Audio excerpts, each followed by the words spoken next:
Provided our survival instinct is stirred up. And this is really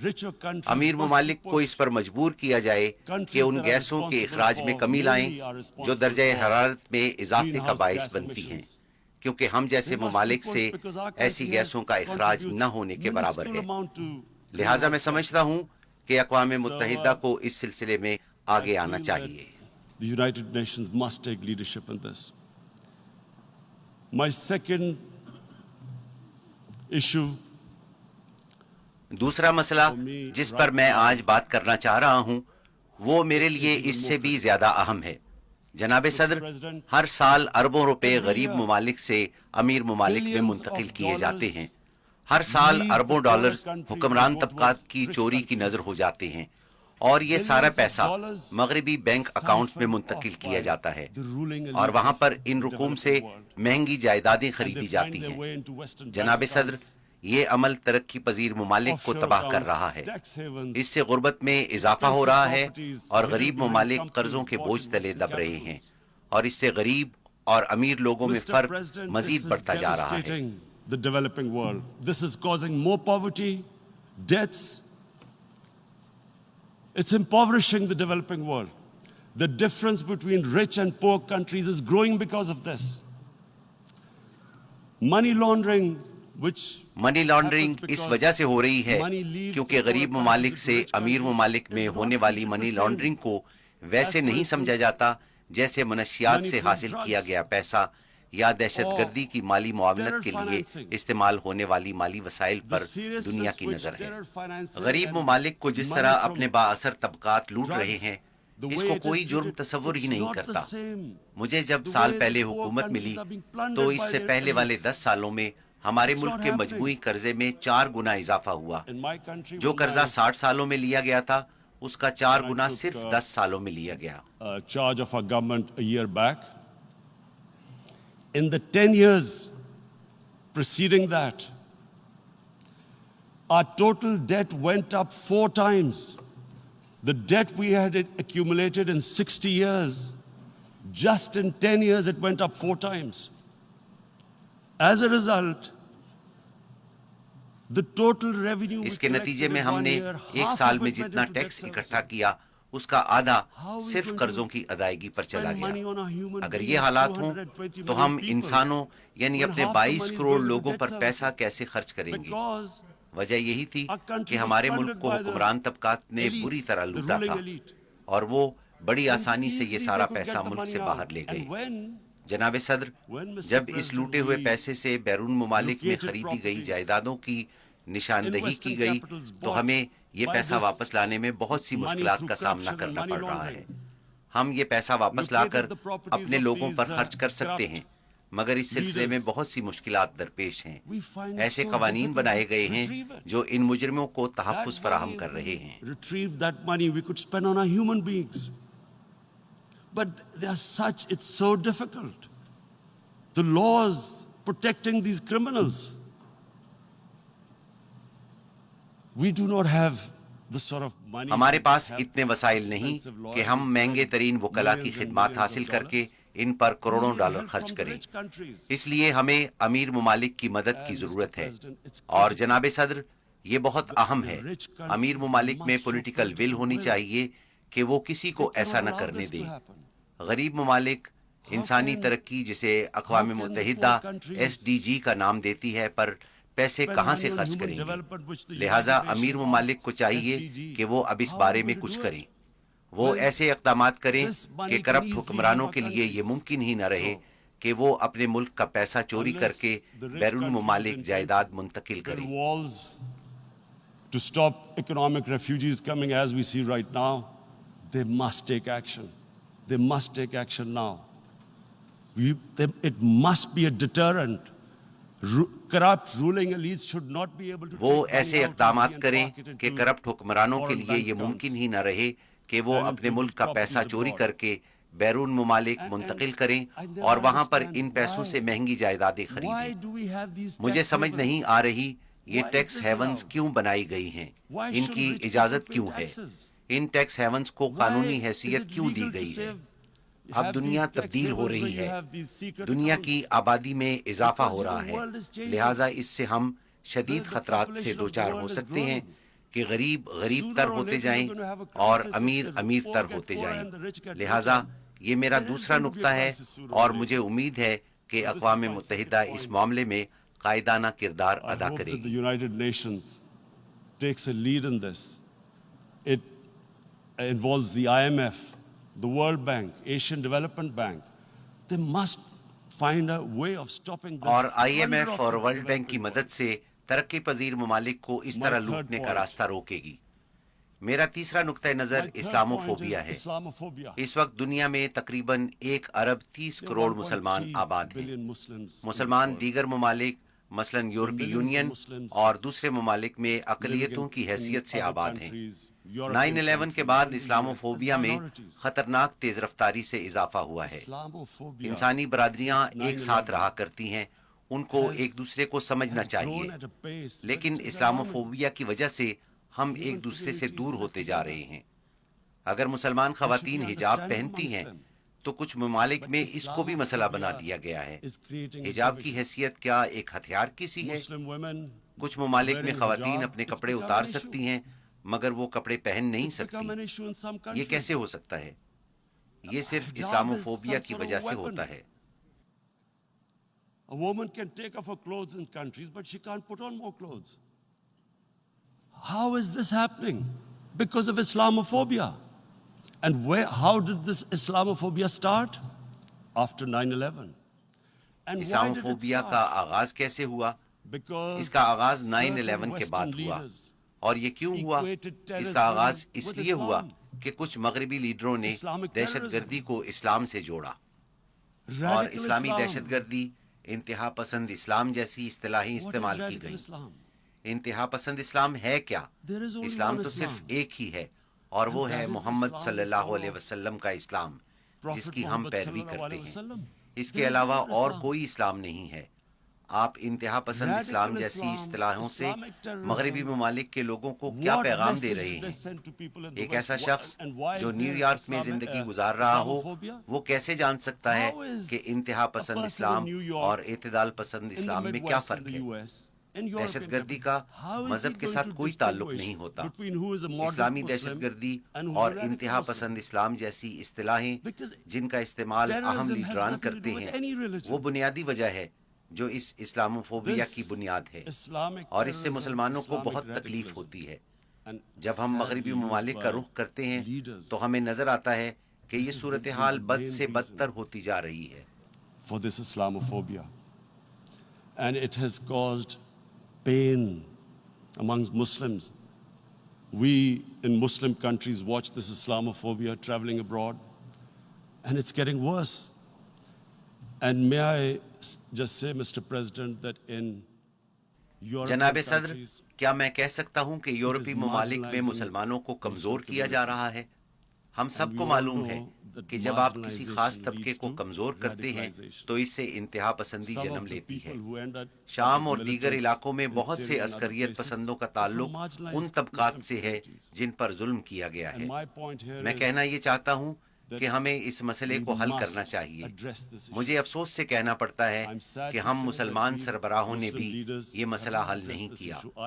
9/11 کے بعد جب انتہا پسند اسلام کے بارے میں سوچا جانے لگا تو بجائے اس کے کہ ہم مغربی دنیا کو بتاتے کہ انتہا پسند اسلام ایک افسانہ ہے، ہر معاشرے میں انتہا پسند ہوتے ہیں اور اعتدال پسند بھی ہوتے ہیں. عیسائیوں، یہودیوں، ہندوؤں، ہر معاشرے میں انتہا پسند اور اعتدال پسند موجود ہوتے ہیں. مگر اس کا ہرگز یہ مقصد نہیں کہ کوئی مذہب، چاہے وہ اسلام ہو، یہودیت ہو، عیسائیت ہو یا ہندو مت، وہ انتہا پسندی سکھاتا ہے. ہر مذہب کی تعلیم محبت و رواداری اور انصاف ہے. یہی چیز ہمیں جانوروں سے ممتاز کرتی ہے. بدقسمتی سے مسلمان رہنماؤں کو اس بات کا بڑا خوف تھا کہ ان کو انتہا پسند مسلمان کہا جائے گا، تو لہٰذا انہوں نے اعتدال پسند بننے کی کوشش کی. ہمارے ملک پاکستان میں بھی حکومت نے روشن خیالی جیسی اصطلاح ایجاد کی. کسی کو نہیں معلوم کہ اس کا مطلب کیا ہے. وہ سمجھتے ہیں کہ شاید جو مغربی لباس سے بھی تن کرتا ہو وہی روشن خیال ہوتا ہے. اگر کسی کو انگریزی نہیں بھی آتی تو وہ انگریزی بولنے کی کوشش کریں گے کیونکہ اسی طرح وہ روشن خیال تصور کیے جائیں گے۔ یہ کیا تھا؟ ایسا کیوں ہوا؟ یہ اس لیے ہوا کہ ہم مسلمانوں نے مغربی دنیا کو یہ بتانے کی کوشش ہی نہیں کی کہ انتہا پسند اسلام کا کوئی وجود ہی نہیں۔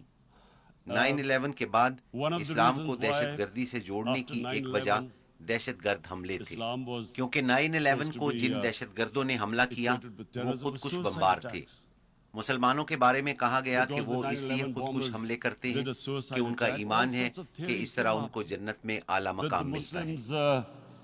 Are involved in suicide attacks because they will get virgin in heavens. Some came up with, what about women? Suicide attackers. So this bizarre thing happened. No one explained. یہ کیا عجیب و غریب بات ہے، مسلمانوں کی جانب سے خودکش حملوں کو دہشت گردی کہا گیا، مگر کسی نے یہ تحقیق نہیں کی کہ 9/11 سے قبل دنیا کی تاریخ میں سب سے زیادہ خودکش حملے تامل ٹائیگرز نے کیے جو کہ ہندو تھے، مگر اسی بنیاد پر کسی نے ہندو مت کو دہشت گردی کا مذہب نہیں کہا، اور یہ صحیح بھی تھا کیونکہ ہندو مت کا دہشت گردی سے کوئی تعلق نہیں۔ یہ سری لنکا میں ان لوگوں نے کیے جن کے لیے جینا عذاب بن گیا تھا۔ دوسری جنگ عظیم کے موقع پر جاپانی پائلٹوں نے امریکی بحری جہازوں پر خودکش حملے کیے، تو اس وجہ سے کسی نے بدھ مت پر دہشت گردی کا الزام نہیں لگایا۔ مسلمانوں نے اپنے آپ کو روشن خیال اور اعتدال پسند ثابت کرنے کی کوشش تو کی، مگر مغرب کو اصل حقائق سے آگاہ نہیں کیا۔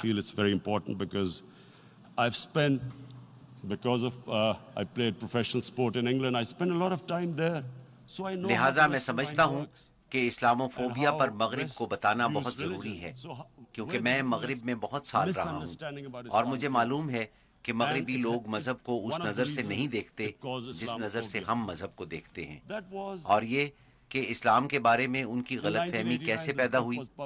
1989 میں ایک کتاب شائع کی گئی جس میں ہمارے پیارے نبی صلی اللہ علیہ وسلم کی توہین کی گئی، جس سے مسلم دنیا میں رد عمل آیا۔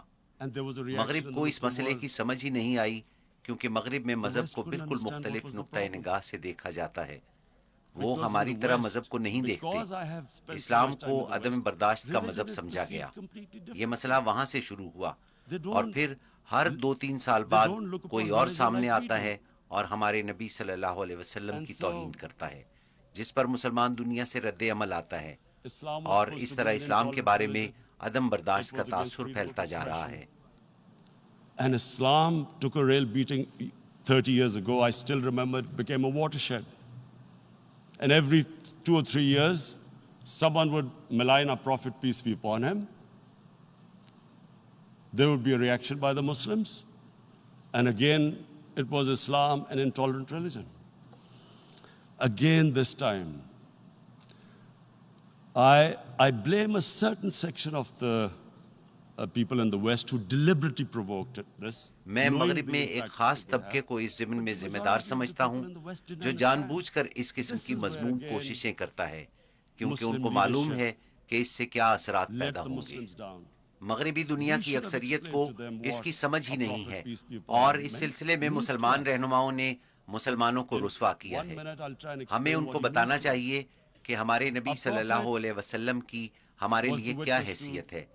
میں آپ کو بتاتا ہوں کہ ہمارے نبی صلی اللہ علیہ وسلم کی ہمارے دلوں میں کتنی محبت ہے۔ نبی اکرم صلی اللہ علیہ وسلم ہماری مقدس کتاب قرآن پاک کے گواہ تھے، اور قرآن مسلمانوں کی رہنمائی کرتا ہے، اور نبی صلی اللہ علیہ وسلم کی زندگی قرآن کا عملی نمونہ ہے۔ نبی صلی اللہ علیہ وسلم نے ریاست مدینہ قائم کی جو دنیا کی تاریخ کی پہلی فلاحی ریاست تھی، اور یہی ریاست مسلمانوں کی تہذیب و تمدن کی بنیاد بنی جو 700 سالوں تک دنیا کی عظیم الشان تہذیب رہی۔ اور وہ ریاست تھی کیا؟ میں اسلام کے بارے میں عجیب و غریب باتیں سنتا ہوں کہ یہ خواتین کے خلاف ہے، یہ اقلیتوں کے خلاف ہے۔ اسلام نے مدینہ میں جس ریاست کی بنیاد رکھی وہ دنیا کی تاریخ کی پہلی فلاحی ریاست تھی۔ یہ وہ ریاست تھی جس نے پہلی دفعہ ناداروں، بیواؤں، یتیموں اور معذوروں کی ذمہ داری لی، امیروں سے ٹیکس وصول کیا اور غریبوں پر خرچ کیا۔ The state took responsibility of the weak, widows, orphans, poor people, handicapped. It taxed the rich, spent the money on the poor. The state announced that all human beings are children of Adam. Hence, ریاست نے اعلان کیا کہ تمام انسان حضرت آدم علیہ السلام کی اولاد ہیں. رنگ و نسل کی بنیاد پر ایک کو دوسرے پر کوئی فوقیت حاصل نہیں. پیغمبر اسلام صلی اللہ علیہ وسلم نے اعلان کیا کہ غلام کو آزاد کرنا بہت بڑی نیکی ہے. اس زمانے میں پورے معاشرے کی بنیاد غلامی پر تھی، مگر نبی صلی اللہ علیہ وسلم نے انسانیت کو غلامی سے آزاد کرنے کے لیے عملی اقدامات کیے. آپ نے اعلان کیا کہ غلاموں کو بھی برابر کا شہری سمجھا جائے. یہی وجہ تھی کہ مسلمانوں میں غلام بھی بادشاہ بنے. مصر اور ہندوستان میں غلاموں نے بادشاہی کی اور پھر اقلیتوں کے ساتھ انتہائی اچھا برتاؤ کیا. اسلام کے بارے میں یہ تاثر غلط ہے کہ مسلمان اقلیتوں کا خیال نہیں کرتے. نبی صلی اللہ علیہ وسلم نے اعلان کیا کہ غیر مسلموں کی عبادت گاہوں کو تحفظ دیا جائے. آپ نے اعلان کیا کہ تمام شہری قانون کی نظر میں برابر ہیں. رنگ و نسل کی بنیاد پر انسانوں میں کوئی تفریق نہیں. میں ہمیشہ اس کیس کی مثال دیتا ہوں کہ اسلام میں چوتھے خلیفہ حضرت علی رضی اللہ تعالیٰ عنہ جو سربراہ مملکت تھے، ایک یہودی سے مقدمہ ہارے تھے. to protect the places of worship of all religions. He announced that every person is equal in front of law, whatever his religion or his color. And this incredible case, and I always quote this, that the fourth Khalifa, the head of state of Medina, he lost a case, a court case against a Jewish citizen. سب سے پہلے تو اس سے یہ ظاہر ہوتا ہے کہ تمام شہری قانون کی نظر میں برابر تھے. قانون سے کوئی بالا تر نہیں تھا. دوسری بات یہ کہ ریاست مدینہ میں یہودی بھی برابر کے شہری تھے. اس سے یہ بھی ثابت ہوتا ہے کہ جب مسلمان معاشرہ اقلیتوں کے حقوق سلب کرتا ہے تو وہ اسلام اور نبی صلی اللہ علیہ وسلم کی تعلیمات سے روگردانی کرتا ہے. لہٰذا یہ بہت اہم ہے کہ یہ سمجھنے کی کوشش کی جائے کہ نبی صلی اللہ علیہ وسلم ہمارے دلوں میں رہتے ہیں. تو جب ہمارے نبی کی شان میں گستاخی کی جاتی ہے تو ہمارے دلوں کو درد پہنچتا ہے، اور ہمیں اس بات کا علم ہے کہ دل کا درد طبعی درد کے مقابلے میں بہت اذیت ناک اور دردناک ہوتا ہے. یہی وجہ ہے کہ مسلمانوں سے رد عمل آتا ہے. میں نے ہمیشہ سے یہ تصور کیا کہ جب بھی مجھے موقع ملے گا تو میں دنیا کو، بالخصوص مغربی دنیا کو بتانے کی کوشش کروں گا، کیونکہ مغربی دنیا میں لوگوں کو علم ہی نہیں کہ یہ کتنا حساس معاملہ ہے. To the world community, especially to the Western community, because having lived in the Western community, people didn't understand this. When I first went as a teenager to England, there was a... جب میں ایک نوجوان کی حیثیت سے England گیا تو اس زمانے میں حضرت عیسیٰ علیہ السلام پر ایک کامیڈی فلم بنائی گئی تھی، مگر مسلمان معاشرے میں ایسی چیزوں کا سوچا بھی نہیں جا سکتا. لہٰذا ہمیں بتانے کی ضرورت ہے کہ ان چیزوں سے کیسے مسلمانوں کے دلوں کو دکھ پہنچتا ہے. مغربی معاشروں میں یہودیوں کے قتل عام کے بارے میں بڑی حساسیت پائی جاتی ہے، اور ہونی بھی چاہیے، کیونکہ جن چیزوں سے ان کے دلوں کو دکھ پہنچتا ہے ان کے بارے میں حساسیت ہونی چاہیے. مگر یہی جذبات مسلمانوں کے بارے میں بھی ہونے چاہیے. اظہار رائے کی آزادی کے بہانے ایسا کام نہ کیجیے جس سے ہمارے دلوں کو تکلیف پہنچتی ہے. ہمارے نبی صلی اللہ علیہ وسلم کی توہین اور بے حرمتی ہرگز نہ کیجیے. بس ہم صرف اتنا ہی چاہتے ہیں. اور جناب صدر، میں چوتھے نقطے کی طرف آتا ہوں جو میری نظر میں سب سے اہم ہے، اور یہی وجہ ہے کہ میں یہاں آیا ہوں، اور یہ مسئلہ ہے کشمیر کی موجودہ صورتحال.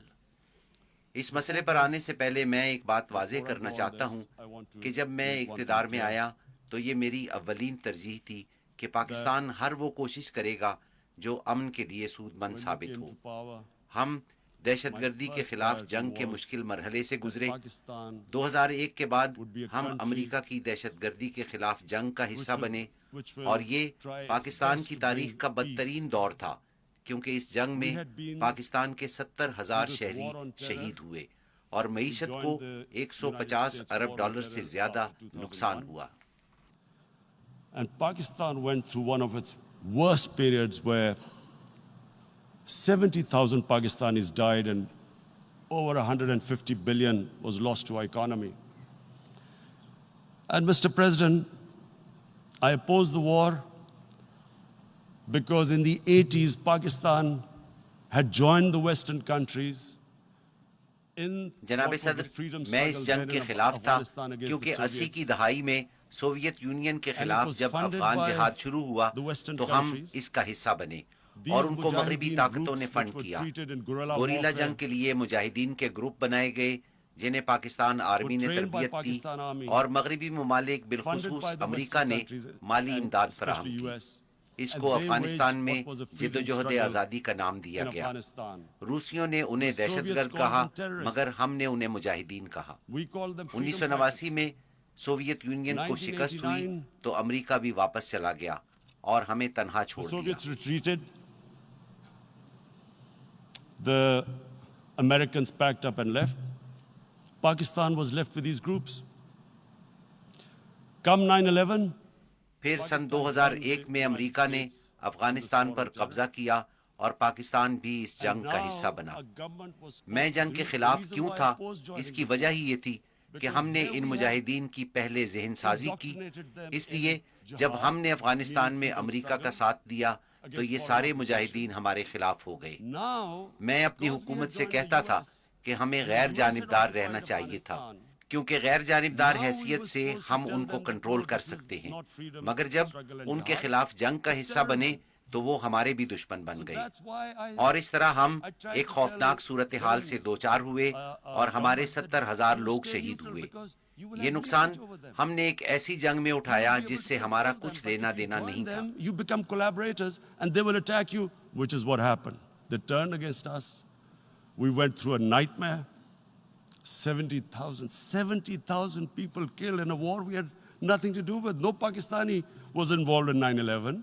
طالبان افغانستان میں تھے القاعدہ افغانستان میں تھی ہمارا اس سے کیا تعلق تھا مگر ہم نے 70,000 لوگ شہید کروائے تو لہٰذا جب میں اقتدار میں آیا تو ہم نے فیصلہ کیا کہ ان گروپس میں سے جو کچھ بھی بچا ہے ہم انہیں ختم کریں گے اور یہ فیصلہ صرف ہم نے نہیں کیا بلکہ پاکستان کی تمام سیاسی جماعتوں نے مشترکہ فیصلہ کیا مگر بدقسمتی سے اس پر عمل نہیں ہوا لہٰذا جب میں اقتدار میں آیا تو ہم نے فیصلہ کیا کہ ہم ان تمام گروپس کو ختم کریں گے اور مجھے معلوم ہے کہ بھارت ہم پر اب بھی یہ الزام لگا رہا ہے کہ ہم اب بھی ان گروپس کو پال رہے ہیں مگر میں اقوام متحدہ سے درخواست کرتا ہوں کہ مبصرین کا گروپ بھیجیں اور دیکھیں کہ آیا واقعی پاکستان میں کہیں پر دہشت گردوں کا کوئی ٹھکانہ بچا ہے مگر ہم نے فیصلہ کیا کہ پاکستان میں کسی عسکری تنظیم کا کوئی وجود نہیں ہوگا اس مسئلے پر بات کرنے سے پہلے میں آپ کو اس پس منظر سے آگاہ کرنا چاہتا تھا دوسری بات یہ ہے کہ ہم نے اپنے ہمسایوں سے تعلقات کو بہتر کرنے کی کوشش کی افغان سرحد پر ہم نے باڑ لگائی اسی طرح ہم نے ایران کی سرحد پر اپنی نگرانی تیز کر دی ہے اور ان ہمسایہ ملکوں سے تعلقات کو بہتر کرنے کی کوشش کی ہے اور بھارت کے ساتھ بھی تعلقات بہتر کرنے کی کوشش کی Now let me just give you a little background about my relationship with India. Because of cricket, میں اگر بھارت کی بات کروں تو بھارت میں کرکٹ کی نسبت سے میرے بہت سارے مداح ہیں برے صغیر میں کرکٹ سے لوگ بے پناہ لگاؤ رکھتے ہیں میرے ہندوستان میں بہت سارے دوست ہیں اور مجھے بھارت جانا بہت اچھا لگتا ہے تو لہٰذا جب میری پارٹی اقتدار میں آئی تو سب سے پہلے ہم نے بھارت سے رابطہ کیا میں نے نریندر مودی سے بات کی کہ ہمارے ایک جیسے مسائل ہیں جیسے ماحولیاتی تبدیلی اور غربت آئیں ہم مل کر اپنے مسائل باہمی تجارت سے حل کریں اور اعتماد کی بنیاد پر تعلقات قائم کریں نریندر مودی نے مجھے بتایا کہ پاکستان سے دہشت گردی کے حملے ہوتے ہیں میں نے ان سے کہا ہمیں بھی آپ کی طرف سے بلوچستان میں دہشت گردی کا سامنا ہے کلبھوشن یادو نے جو جاسوسی کرتے ہوئے پکڑا گیا تسلیم کیا کہ وہ کراچی اور بلوچستان میں جاری دہشت گردی میں ملوث ہے میں نے کہا آؤ اس سے آگے بڑھیں ہماری اولین ترجیح ہمارے عوام ہونے چاہیے دنیا میں سب سے زیادہ غریب برے صغیر میں بستے ہیں بدقسمتی سے اس میں کوئی پیش رفت نہیں ہوئی let's move forward. Our main priority should be our people. The highest number of poor people live in the Indian subcontinent. Unfortunately, didn't make any headways. Our foreign ministers were supposed to meet on this in the UNGA last year.